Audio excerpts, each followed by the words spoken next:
Hello, very good morning to all and happy Friday. I'm Kelvin here again. Welcome to today's Daily Dose of Market Insights, US Election Edition. So before we start our Daily Dose, happy Friday to all. And today will be the Friday, the 25th of October, 2024. So before we start our Daily Dose of Market Insights, let's have a quick look at the disclaimer first. All right, leverage trading carries a high degree of risk and may not be suitable for everyone. Losses can exceed deposits. This presentation is not an offer or solicitation to buy or sell, nor financial advice or recommendation for any investment product, as well as any forecast, prediction, projection in this presentation is not necessarily indicative of the future or likely performance of the product. This advertisement has not been reviewed by the Monetary Authority of Singapore. All right. So as usual, before pardon me, as usual, before we jump straight into the short-term intraday technical outlook on the broad-based cross-asset classes, firstly, we will have the recap of what has taken shape yesterday and early today Asia session in terms of related news flow, data releases or economic data releases, and as well as its impact on the major cross asset classes intraday performance, and as well as from now onwards or until the 6th of November, I will actually share with you some insights pertaining or surrounding the US presidential election as we head into the polling day of 5th of November. And also, as usual, I did some the key part of this day. Those will be the key short-term technical outlook on those various broad-based cross-asset classes. All right, and we will actually round up on what are the key news, data, or event to look out for in today's session, as well as over the weekend, which potentially could impact the markets in early Asia session on Monday. All right, so before I start, let me have a quick check to make sure that my screen is working well. All right, just give me a couple of seconds just to make sure.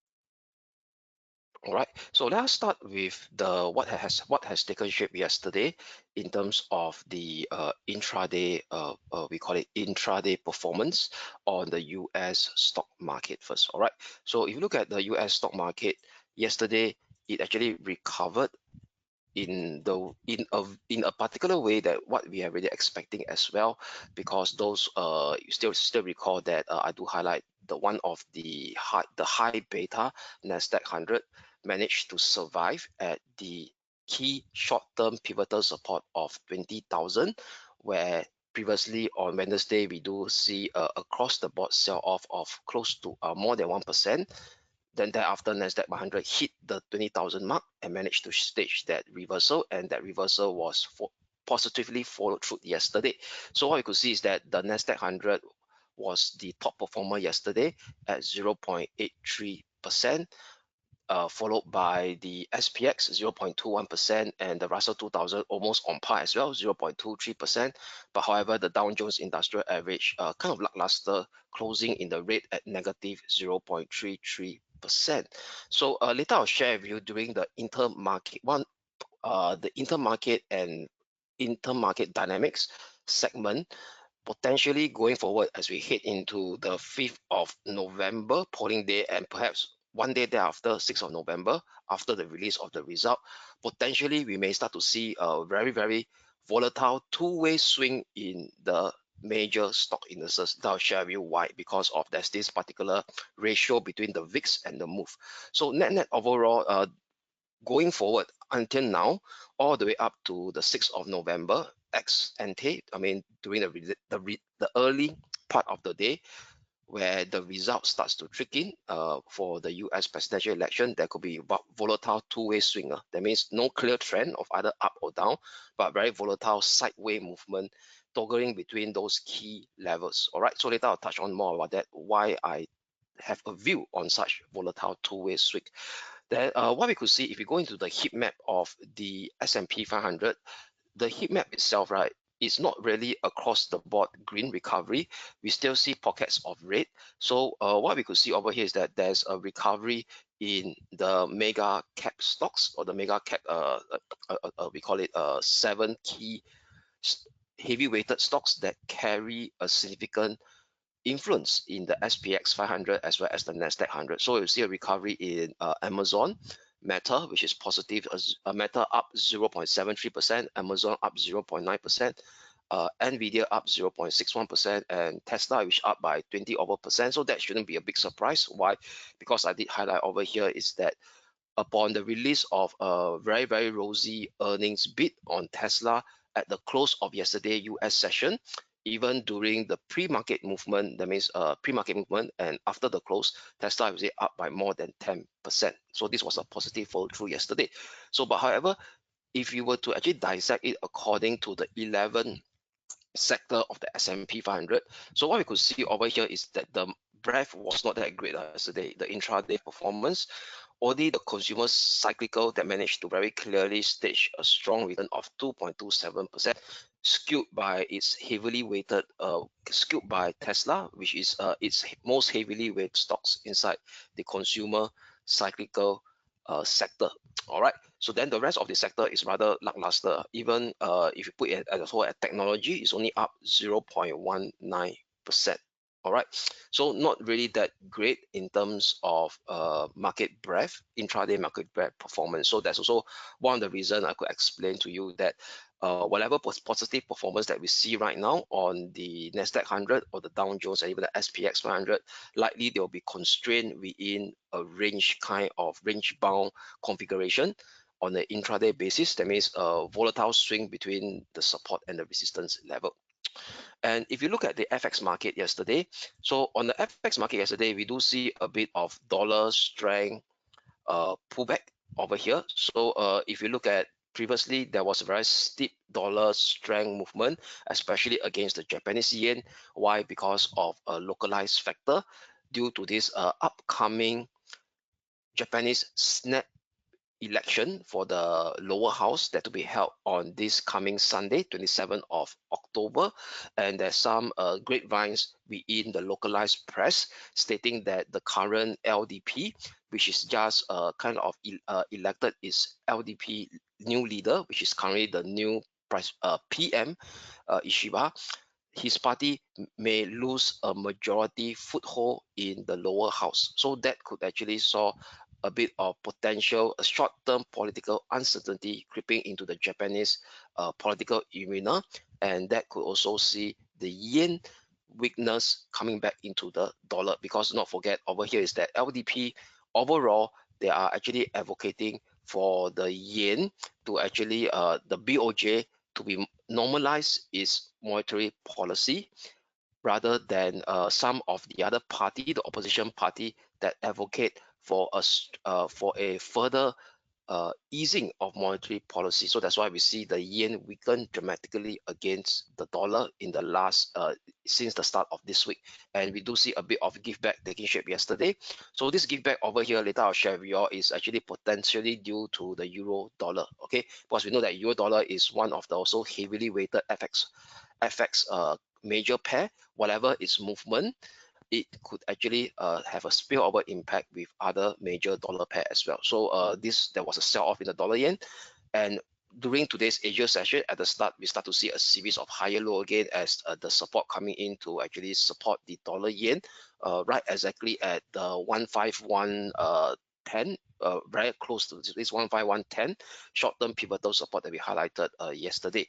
And we also start to see a steady movement on the dollar strength against the Aussie and as well as the Kiwi as well. All right, that's also going to shape higher high and higher low.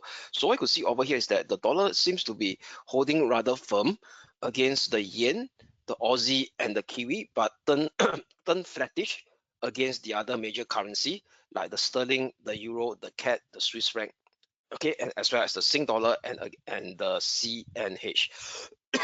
Pardon me, with the offshore yuan over here. And the reason why they actually turn flattish over here is actually due to the euro dollar. Okay, the euro dollar. So later I'll touch on the euro dollar FX technical outlook. There you guys were able to see a picture over here. Okay, so that's for the FX market. So in terms of performance on the other commodities, that gold is rather sideways, but what you see gold over here is that gold yesterday actually it failed to actually it hit our first resistance, but it failed to have a positive breakthrough above the 2740 level before retracing. So potentially gold may start to see a bit of short-term pullback coming into play. Later I'll touch on more about that during the short-term technical outlook segment on gold. And for oil price continues to actually trade within a range after hitting our first key support level at 73.15 per barrel on the West Texas crude oil before shaping that pullback in the US session yesterday. So in terms of economic data releases, so I could see in the US economic data, especially pertaining to the services PMI data, continues to be rather very rosy. So if you were to look at yesterday was the release of PMI data across the globe. So what we could see coming from the US services PMI data, it continues to be rather firm, holding above the 55 level. So markets expecting 55.2, it actually went up to 55.3. So if you look at the services PMI trend in the last 3 to 5 years or so, the US services industry continues to grow at a healthy pace. So that also potentially indicates that lower risk of a hard landing at this juncture, and also potentially the Fed itself need not ignite another jumbo interest rate cut going forward in the next two meetings, and even in the meeting heading towards in 2025. Okay, give me a minute. Let me share with you the trend of the global the services PMI for the US. Okay, hopefully, yeah, because usually it tends to a bit slow once we actually activate the go to meeting or go to webinar. So notice that over here, since May this year, it has been hovering around 54, 55 level. So indicating the services industry continues to expand at a healthy rate in the US. And we know that US economic growth, almost three quarter is driven by services activity, even though what we see is that the manufacturing PMI US continues to contract as it continues to hover below the 50 level mark over here. And if you start to see what we have over here in the Eurozone, so Eurozone over here is that Eurozone is more primary manufacturing driven. So if you look at the manufacturing PMI in Eurozone continues to remain sluggish at 45, all right, 45 to 45. Market is actually expecting 45.3, but it came in slightly better than expected, 45.9, but it still continues to remain in a contractionary mode below the 50 level mark. Services not that great as well, hovering at the 51 level. So market is expecting 51.5. It came in at 51.2. Then how about UK as well? So UK over here, the services PMI came in below expectation. Market is expecting 52.4, but it came in at 51.8, below 52.4. That was also in the previous month of September. And manufacturing came in worse than expected and worse than the previous month as well. So market is expecting 51.4 versus 51.5 that was printed in the month of September, but it came in at 50.3. So net overall, what I could see over here is that it seems to us that going forward, the US economy is still rather rosy, holding against the rest of the world at this juncture. So at least from a medium-term perspective, that could kind of support the dollar strength as well. Okay, and do not forget, later I'll share with you during the US presidential election insights. At this point in time, if Trump's were to win, very likely it will be much more dollar positive than dollar negative. But we know that in the short term, price action don't go vertical up or vertical down, it actually oscillate within a trend. So in fact, later I'll share with you, potentially there could be some form of dollar pullback, strength pullback that could take shape in some of the major FX pair. Later I'll cover that more on the technical outlook segment.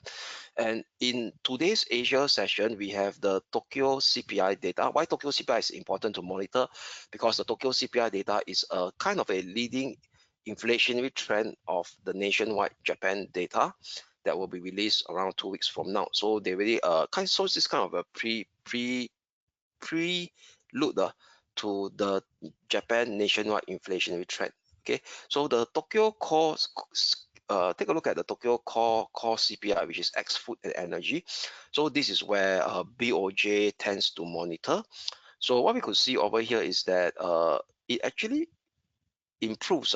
So what you could see, yeah, even though it's still below the target of 2%, the nationwide one where BOJ monitor, but if you look at the trend, the movement, previously it was at 1.2%, and the Tokyo X food X energy is at increased to 1.8%. So if you look at the trend over here, okay, let it load. Okay, it's kind of hang right now.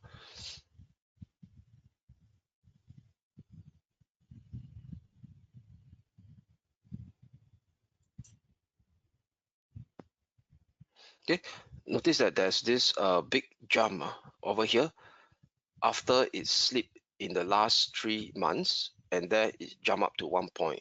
Okay, so there seems to be a drought or a bottoming configuration that starts to form in the Tokyo core CPI rate, which also supports BOJ ongoing aim of normalizing its decade plus of ultra accommodative or dovish monetary policy. That means, i.e., there is still odds, I would say a relatively high odds, that Bank of Japan may still embark on a not aggressive but gentle kind of interest rate hike cycle.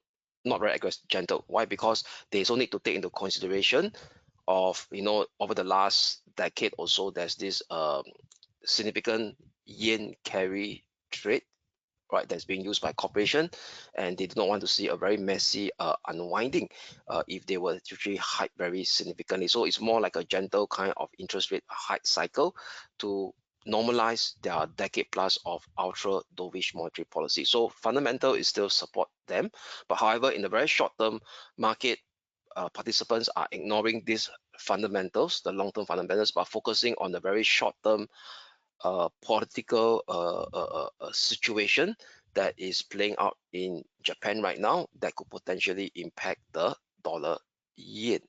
All right.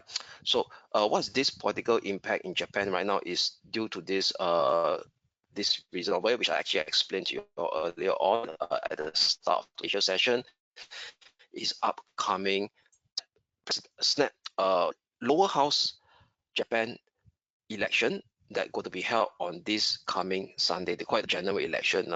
So the outcome could actually so-called the market view at middle BOJ, but fundamentally, it actually supports what BOJ do is to normalize their ultra dovish monetary policy that they have for decades, which doesn't make sense to be in such economic situation for Japan. All right, so let me do a sound check again to make sure that everything is fine. Just now there was a bit of distortion due to perhaps it could be the internet connection. So I hope that everything is okay right now. So okay, so right now the based on the recent poll, the latest poll that was conducted by the local press shows the risk of the collation. So currently collation is LDP, the LDP together with its partner to form the other party to form. So this ruling coalition, LDP has a bigger stake of it. This coalition may lose a majority, all right, a majority. So LDP will need to form another party with a new coalition, and this new coalition could include party favoring easy monetary policy. All right. And as well as, do not forget over here is that Ishiba, which is the current LDP leader and the current PM as well.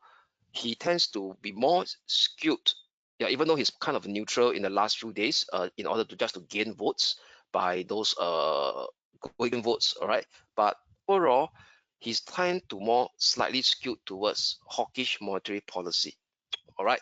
So if he starts to if his party starts to lose a significant, as what by the poll stated, that means can't get a majority, we call it a portion of this coming Sunday, a snap election, there is a risk that even himself may get, put away that may be forced to step down as PM.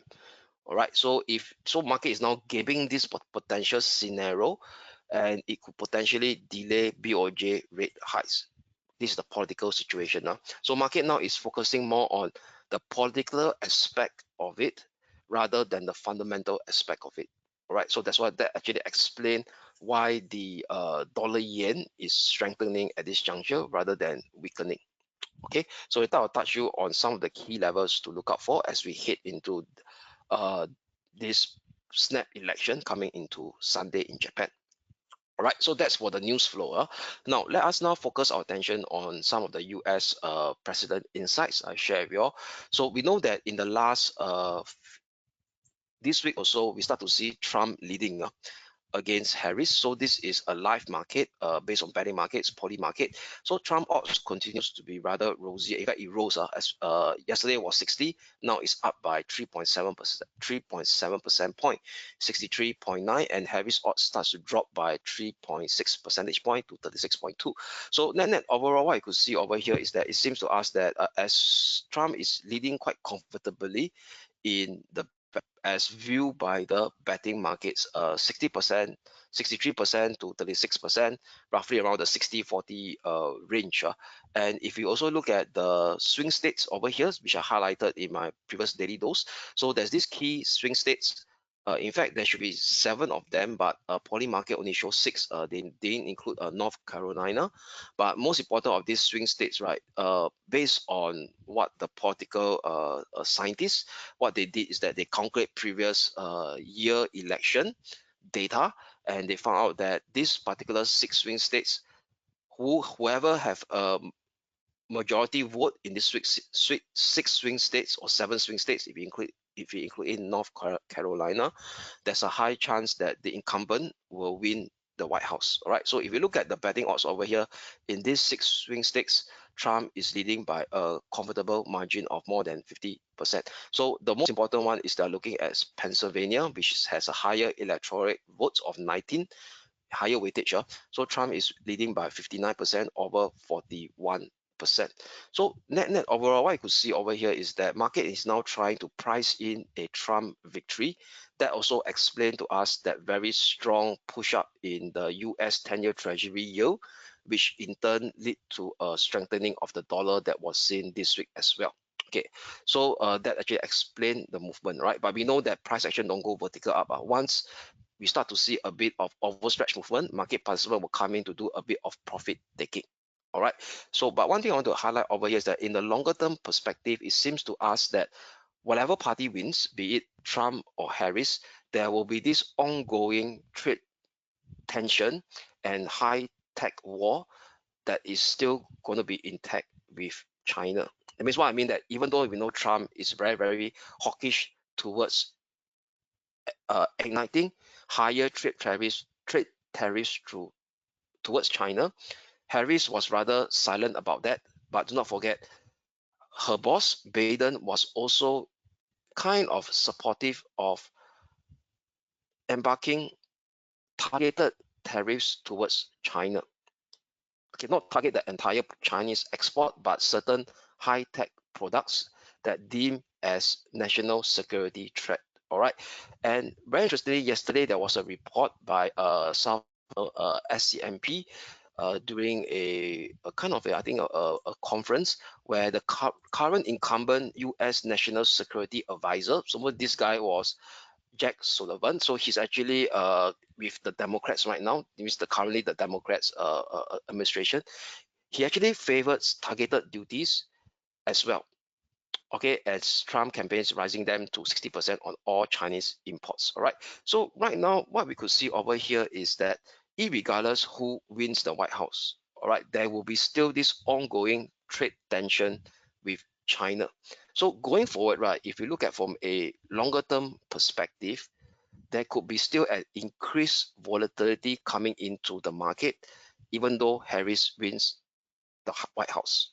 Maybe not so in immediate impact, but it will come later down the road as the current White House Biden administration, its U.S. National Security Advisor, still favor targeted duties towards China.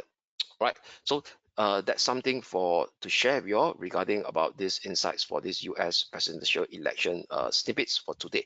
Now, let me now focus on a intermarket dynamics now and share with you all why potentially we may see a very volatile two-way movement on the major US stock indices as we head into the polling day, 5th of November, and even on the outcome of the US presidential election on the 6th of November, is by looking at this particular chart between the movement of the MOVE index and the VIX. All right. So the MOVE index represents volatility of the US Treasury market. So if we start to see a push up in the VIX MOVE index over here, which is very strong, is pushing up, breaking above a significant resistance, potentially there could be higher US Treasury yield coming into the market. All right. So we know that higher Treasury yield may not bode well for the major US stock indices. That's actually causes the across the board sell off that was seen on Wednesday. And what's interesting over here is that the VIX index over here, the VIX in dark blue, actually continues to print out a series of higher low. All right, higher low. All right, so indicating there is some form of compression at the bottom where the VIX could actually potentially burst up as well. All right, if it could break above this recent high of 23.38. And if we were to look at the ratio of the VIX divided by the MOVE index, it also continues to print a series of higher low as well. And yes, despite this week minor pullback, it managed to help above this major breakout line, descending trend line. It broke up and now it's held right exactly at this support over here as it's trying to form another higher low this week. All right, as we know that the week hasn't ended, so if this week on Friday itself at the end of this session is continues to actually turn up higher, that means it continues to actually see a series of higher low on the ratio of the VIX over the move, so indicating that the VIX itself seems to be slowly building up a base for a potential spike up. All right, so that's actually why I'm pretty much cautious about this ongoing US presidential election situation, where we could also start to see very volatile movement on the major US stock indices, despite the fact that we are now in the Q3 earnings season, right? That means there could be still volatility coming into play, not very kind of smooth sailing, despite the fact that currently there's a lot of more companies able to beat earnings expectation. Why? Because the earnings we call it guidance, or the earnings so-called analyst consensus has been low ball on the lower bar.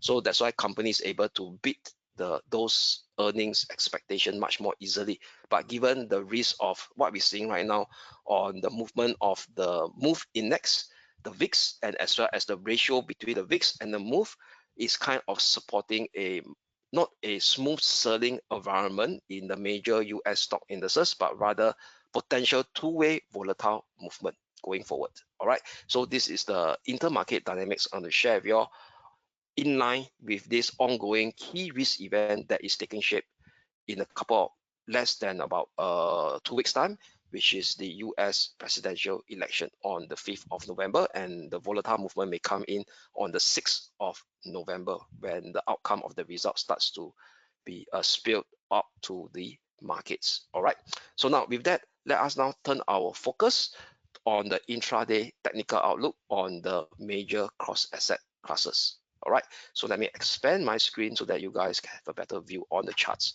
So like I mentioned earlier on, previously I did share with you the euro dollar could also has a significant influence on the movement on the FX market because of its heavy weighted currency in the US dollar index. So let's take a look at the euro dollar. So the euro dollar on the daily chart, previously I did mention there's this key medium term support level to watch, which is 1.0780, 1.0750 level. So what you could see over here is that the euro dollar yesterday actually came down, tested, and shaped a bounce right off it, this bounce. So this bounce over here, notice that this long white candle is actually a kind of a bullish Marabuzu candlestick, and it actually occurs after the test of this key medium-term pivotal support level, which is also defined by this major symmetrical triangle lower boundary.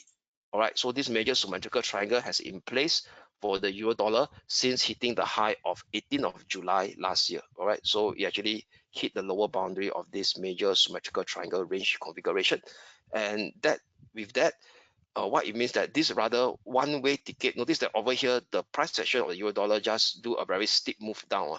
That means there is no kind of like this kind of oscillation. Okay, that means there's no lower high that's being formed, just all the way down. Okay, means not gentle but very steep down move. So with this bullish Marabuzu that's being formed on the daily time frame, right exactly at the key medium term pivotal support that we highlighted earlier, there could be a high chance or a high odds that the euro dollar may at least do a kind of a mean reversion rebound. All right, that means at least a bounce up technically to actually override this oversold region, oversold condition that is being printed out on the daily RSI, and as well as the overstretch downward movement as indicated by the Bollinger Band width. All right, so that's why on the euro dollar yesterday, we actually have a neutrality stance first, and that neutrality stance managed to clear above the 1.0810 level, and this is where we could actually potentially flip to a intraday bullish bias on the euro dollar, given the higher time frame technical elements have started to turn positive, potentially has a higher chance of advocating a potential mean reversion rebound after that kind of steep sell-off that was seen on the euro dollar in the last 4 weeks or so. But do not forget over here is that from a longer term perspective, the dollar strength might come back again because of the Trump kind of a policy that supports dollar strength. And don't forget, if we start to see continuation of this trade war between China and US, even though Harris is very quiet about it, but the current Democratic, we call it administration, is also favoring targeted tariffs towards China. So net overall, in a longer term perspective, dollar strength may still come back into the picture, but we know that price action don't go vertical down and vertical up. So on the intraday basis, there will be potential bounces here and there on the euro dollar as well. We cannot rule them out.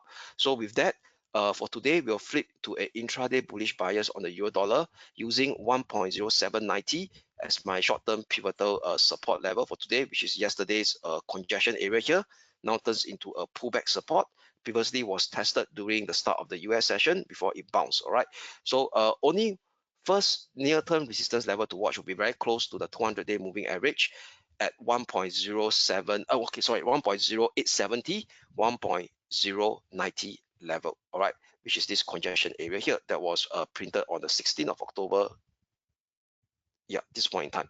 However, if price action starts to break down below 1.0790, then potentially we could see a retest on the lower limit of that medium-term pivotal support level at 1.0750 next again. Okay, so that's the intraday technical outlook on the euro dollar, flipping to a intraday bullish bias, looking up for potentially a mean reversion rebound scenario potentially taking shape after that positive element that I share with you on the daily time frame chart.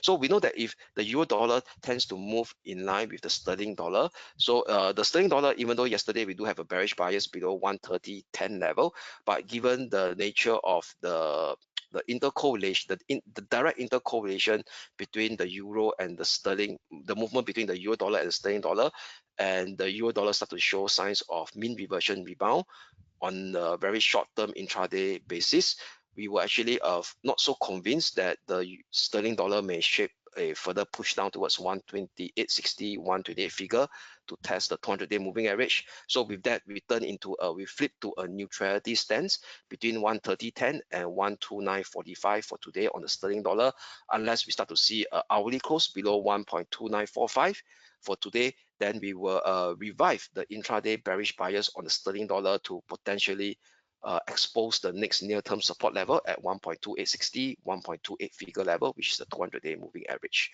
So that's for the sterling dollar.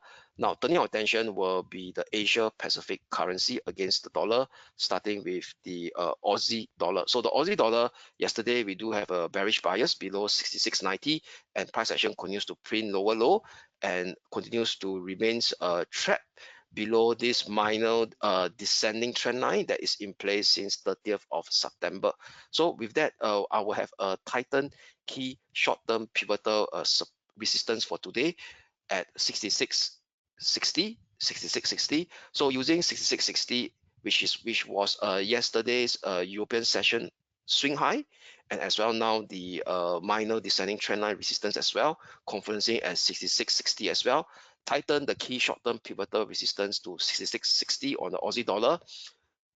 Next near-term support level will be at 65.95, 65.70. So still maintaining that intraday bearish bias on the Aussie dollar. So this level here is actually pertaining to this area here, this congestion area here, as well as the minor swing low of 9th of August and 15th of August. However, only an hourly close and a breakout above 66.60 will invalidate today's intraday bullish bias to kickstart a mean reversion rebound, seeking out the next near-term resistance level at 66.90, followed by 67.20. So that's for the Aussie dollar, still maintaining that intraday bearish bias. Now with that, let us now focus on the dollar yen. So the dollar yen, yesterday we do expect a pullback. So the pullback actually takes shape, and where it's stored exactly at the 200-day moving average, with the RSI now pointing upwards as well. So if you look at the more sensitive stochastic, the stochastic in fact has starts to print a series of higher lower after hitting the oversold region over here. Okay, so that also potentially indicate that some form of momentum positive momentum has starts to creep back into the dollar yen on the very short term intraday basis. So still no change. Yesterday we have that 1510 as my pullback short term pivotal support level to watch out for that pullback. So as long as this 151, okay, 151.10, pardon me, as well as this 151.10 short-term pivotal support holds, we still maintain that intraday bullish bias on the dollar yen. Two resistance level to watch. First resistance, you got to break out above is 152.47, followed by 153.05 over here, which was yesterday's minor swing high. Above this 135.05, potentially sees 153.80 next. However, if price action starts to shape a breakdown with an hourly close below 151.10, and that potentially would start to see a failure bullish breakout above the 200-day moving average, and that could also potentially see the start of a kind of more steeper kind of mean reversion decline scenario towards 150.30 followed by 148.95. Why do I say that? Because still recall that we do have a long-term pivotal resistance level at this 151.95 level over here. All right, 151.95 level. So notice that how it got rejected yesterday. It got rejected yesterday at this pullback line over here. This major ascending channel support now turns into a pullback resistance. All right, so since this is a long-term pivotal resistance level, we need to see how the price action react on a weekly close basis. So like I said earlier, if it starts to break down below 151.10 and have a weekly close as well below 151.95, that means potentially, right, this 3 days of push up is considered as a blow off top, where the price action may see a erupt reversal on the downside instead. All right, where potentially late longs got trapped over here. All right, so something to monitor out for. If price action couldn't hold the 151.10 level, firstly on the hourly basis first, then thereafter we will monitor on the weekly close basis, which is where the price action will be, especially when you trade closer to the US session. Okay, so this is dynamically how we look at price action. All right, on the dollar yen. Okay, so with that, that actually sum up the intraday technical outlook on the major FX pair. All right, now turning our attention will be the major stock indices, starting with the Hang Seng Index. So the Hang Seng Index continues to prop again this 20,850. So that was the first resistance level that it got to surpass to increase the chance of a further recovery as it continued to print a series of higher low, holding above the 19,790, 19,445 medium-term pivotal support level. So levels are still unchanged.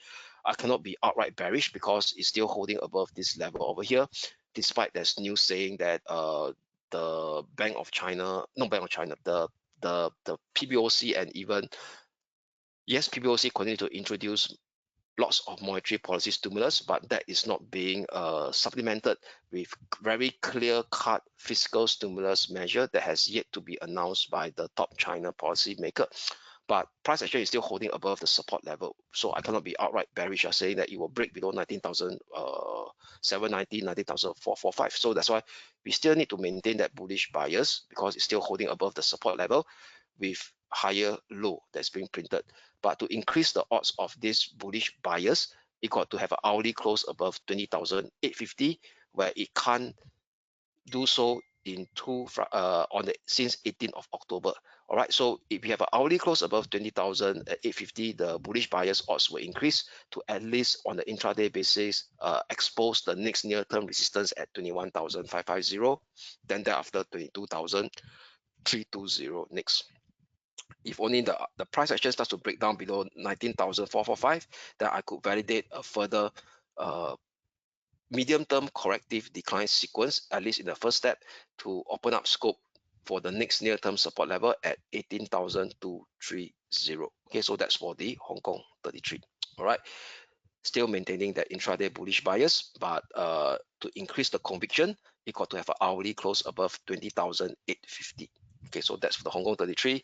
Now, turning on our attention will be the Japan 225. So the Japan 225 now seems, yes, it's still holding above our short-term pivotal support level, but price action has started to turn weak as it's going to print out a series of lower high and also break down below the 50-day moving average. So with that, right, given this latest weakness on the intraday movement on the Japan 225, but it's still holding above the short-term pivotal support that we have yesterday.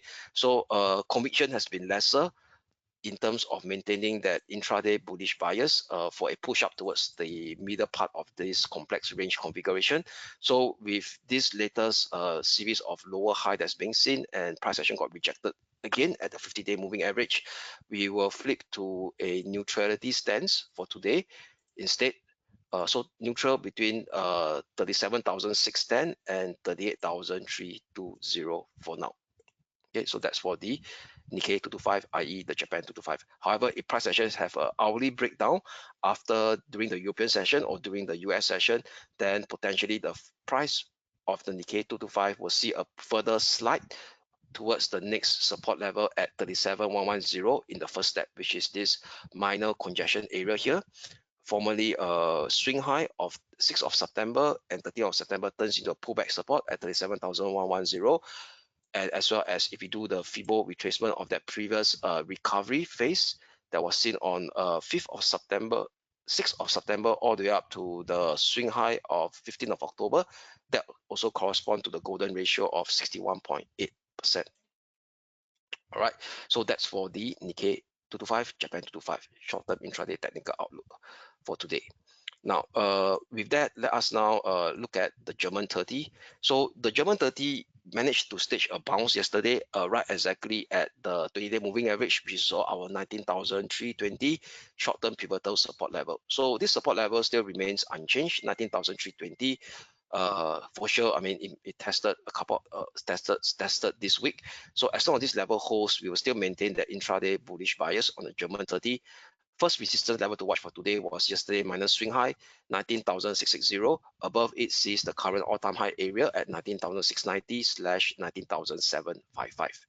So however, if price action starts to break down with an hourly close below 19,320, then this intraday bullish bias will be invalidated to kickstart a corrective pullback sequence or corrective decline scenario. towards the next support level at 19,130, followed by 18,960, which also correspond to the rising 50-day moving average. Now, turning our attention will be the major US stock indexes, starting with the Wall Street 30.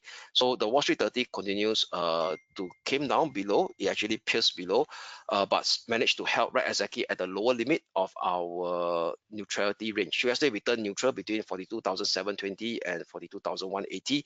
And what's interesting that upon hitting the lower limit of our neutrality range, the RSI managed to shape a bullish divergence. So indicating that yesterday push down over here is losing downside momentum. So with this positive element, at least on the hourly time frame, there could be a potential bounce in the first place, okay, on the intraday basis. So with that, we'll flip back to a intraday bullish bias from a neutrality stance that we have yesterday, using 42,180 as my short-term pivotal support level. First resistance level to watch on the intraday basis will be 42,720. Only a breakout above it potentially sees Wednesday minor swing high at 40,060. However, if price action starts to break down with an hourly close below 42,180, this minor corrective pullback sequence will extend on the downside to expose the next near-term support level at 41,885, which is also corresponding to the rising 50-day moving average as well, and as well as the medium-term ascending channel support that is in place since 5th of August low. Okay, so that's for the US Wall Street 30. Now, with that, let us take a look at the Nasdaq 100. So Nasdaq 100 continues to bounce above the 20,155, 20,000 short-term pivotal support level. So this level is indeed key to maintain our intraday bullish bias on the Nasdaq 100. So still no change using this support zone here, short-term pivotal support, maintain that intraday bullish bias. First resistance level equal to surpass will be 20,410. Above this level, sees 20,615 next, which is the minor swing high area of 16th of July. However, if price action starts to break down with an hourly close below 20,000, then potentially we may start to see a further potential downside on the intraday basis to actually extend this minor corrective decline sequence in first to expose the next near-term support zone at 19,750/19,630, which confluence with the rising 50-day moving average. All right, so that sum up the intraday technical outlook on the major stock indices. So now let us turn our attention to the commodities market, which is gold. Still recall that gold yesterday we do have a bullish bias. First resistance level to watch will be at this 2,740 level over here, 2,740 level. But however, after hitting this level, price action can't surpass above it and starts to trace downward. And what you see over here is that the hourly RSI continues to print a series of lower high. So indicating that upside momentum has now started to turn lackluster. So potentially there could be a chance of a mean reversion rebound taking shape towards the 20-day moving average, as we know that the recent price movement has started to lift above the 20-day moving average by a wide gap over here. So with that, I'll be using this 2,740 as my short-term pivotal resistance for today, looking out for a potential minor mean reversion rebound taking shape with gold. Within is short and medium-term uptrend phase that still remains intact. So breakdown below 2,715, open up scopes towards 2,683 followed slash 2,668, which is corresponding to with the 20-day moving average as well. All right, so flip to a intraday bearish bias for this potential minor mean reversion decline scenario to play out, using 2,740 as my key short-term pivotal resistance. Only an hourly close above 2,740 will invalidate this mean reversion decline scenario, and potentially we may see the impulsive up move sequence resume, looking out for the next resistance to come in at 2,760/2,763 next. All right, so that's for gold XAU/USD. And lastly will be West Texas crude oil. So for West Texas crude oil, yesterday the price action bounced as expected, hit the first resistance at 73.15 before doing that retracement back down. And where is it right now? If you do the FIBO retracement for this recent rebound up to the 73.15, is now coming back towards the golden ratio at the 76.4% ratio, and very close as well to the minor ascending trend line that managed to help the previous sell off since last Friday sell off or 18th of October, which is over here, the minor ascending trend line that is in place since 11th of September, that is acting as a support zone at 69.34 / 68.70. So I'll be using the first support level to watch out for at 70.11. Okay, for the as long as this pullback didn't surpass below this short-term pivotal support of 69.34 / 68.70, we will still maintain the intraday bullish bias, potentially to revisit 73.15 again. Only a breakout above 73.15 may expose the next near-term support level at 75.30 as it potentially evolves towards the middle part of this range configuration that is in place since over here. Okay, since the low of 10th of September. However, if price action starts to do a bearish breakdown below 68.70, then today's intraday bullish bias will be invalidated to see a further squeeze down to expose the next near-term support level at 67.55 / 67.10, which confluence with the minor swing low of 1st of October. All right, so that's also sum up the intraday technical outlook on West Texas oil and as well as the broad-based cross asset classes. So let's take a look at the calendar. What are the key data to look out for today over here? So today will be Friday at this point in time. So Friday, what we could see over here is rather quiet. So what we have over here is, yeah, during the European session, do take note of one pertaining to the DAX, which is Germany, the Germany business sentiment data. They call it the info business climate and current condition and expectation. They'll be out at 4 p.m. Singapore time later today. Okay, to take note of. Then we do have a second tier US data, which is the quite durable goods orders at 8:30 p.m. Singapore time. And thereafter, what we could see over here is that during the weekend, there's nothing to look out for, especially on Sunday will be the Japan general election outcome. All right, that will be on the 27th of October on Sunday. All right, so with that, that sum up today's daily dose of market insights. Kelvin here signing off, and I wish you all a great day ahead and an excellent and restful weekend. And we shall speak again on Monday. Thank you.